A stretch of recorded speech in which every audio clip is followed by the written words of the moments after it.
नमस्कार, आप देख रहे हैं खबर दिन भर।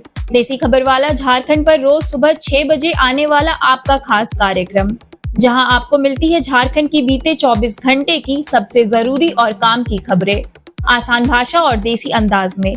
तो चलिए बढ़ते हैं आगे और जानते हैं आज की बड़ी और महत्वपूर्ण खबरें।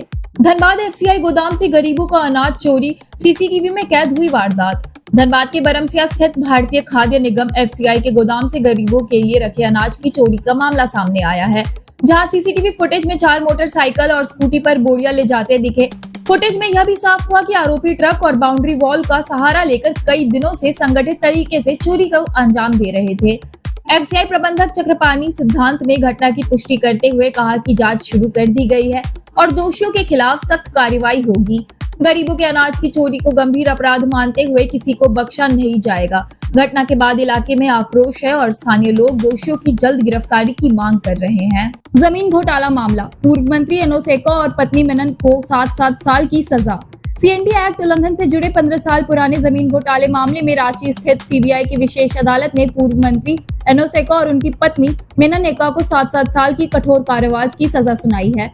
अदालत ने एनोसेका पर 1 लाख और मेनन एक्का पर 1.5 लाख रुपए जुर्माना लगाया है। जुर्माना नहीं देने पर 6 महीने की अतिरिक्त सजा होगी। इस मामले में तत्कालीन एलआरडीसी कार्तिक कुमार प्रभात को 5 साल की सजा और 1 लाख जुर्माना, जबकि अन्य आरोपियों मनीलाल महतो, ब्रजेश्वर महतो और अनिल कुमार फिरोज अख्तर को भी 5 साल की सजा और जुर्माना दिया गया।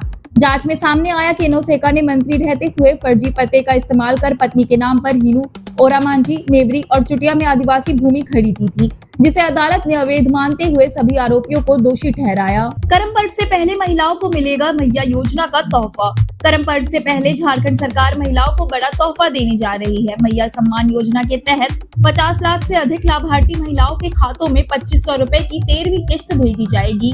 सामाजिक सुरक्षा विभाग ने इसके लिए सभी जिलों को दिशा निर्देश जारी कर दिए हैं और 31 अगस्त से राशि ट्रांसफर की प्रक्रिया शुरू हो जाएगी, जिससे अगले 2 से 3 दिनों में रकम महिलाओं के खातों तक पहुंचने की उम्मीद है। इससे पहले जुलाई के रक्षाबंधन पर भी किस्त जारी की गई थी, ताकि त्योहार के समय महिलाओं को आर्थिक परेशानी ना हो। गुमला में सड़क सुरक्षा अभियान, 2 लाख से अधिक का जुर्माना वसूला। गुमला उपायुक्त और पुलिस अधीक्षक के निर्देश पर जिला परिवहन पदाधिकारी ज्ञान शंकर जायसवाल के नेतृत्व में बाईपास रोड उर्मी और केओ कॉलेज ब्लैक स्पॉट के पास वाहन जांच अभियान चलाया गया, जिसका उद्देश्य लगातार बढ़ रही सड़क दुर्घटनाओं पर रोक लगाना था।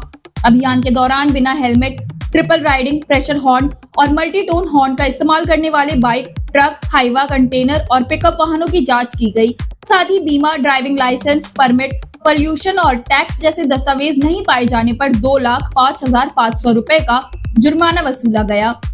इस दौरान 215 से अधिक लोगों को यातायात नियमों के प्रति जागरूक किया गया और गुड सैमरिटन योजना की जानकारी दी गई, जिसके तहत सड़क दुर्घटना में घायल को 1 घंटे के भीतर अस्पताल पहुंचाने वाले को 2,000 रुपए और प्रशंसा पत्र दिया जाता है। साथ ही हिट एंड रन मामलों में मृत्यु पर 2 लाख और गंभीर रूप से घायल होने पर 50,000 रुपए की मदद का प्रावधान बताया गया।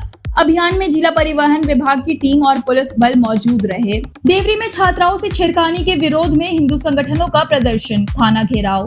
देवरी प्रखंड के गांव में ट्यूशन से लौट रही नाबालिग छात्राओं के साथ हुई छेड़खानी की घटना के आरोपियों की गिरफ्तारी नहीं होने से आक्रोशित हिंदू संगठनों ने शनिवार को देवरी प्रखंड मुख्यालय में बैठक कर विरोध प्रदर्शन किया और नारेबाजी करते हुए देवरी थाना का घेराव किया। प्रदर्शनकारियों का आरोप था कि बीच सड़क पर हुई इस शर्मनाक घटना से बेटियों में भय का माहौल है, लेकिन पुलिस आरोपियों को बचाने की कोशिश कर रही है और अब तक किसी की गिरफ्तारी नहीं हुई है। वहीं मामले पर खोरी महुआ के एसडीपीओ राजेंद्र प्रसाद ने कहा कि पुलिस निष्पक्ष तरीके से जांच कर रही है और दोषियों को किसी भी हाल में बख्शा नहीं जाएगा, उन्हें कड़ी सजा दिलाई जाएगी। झारखंड की खबरों का सिलसिला यहीं समाप्त होता है। जुड़े रहिए देसी खबर वाला झारखंड के साथ, क्योंकि कल सुबह ठीक 6 बजे हम फिर हाजिर होंगे झारखंड के बीते 24 घंटे की तमाम महत्वपूर्ण और आपके काम की खबरों के साथ। मिलते हैं कल सुबह, तब तक अपना और अपनों का ख्याल रखिए। बहुत बहुत धन्यवाद।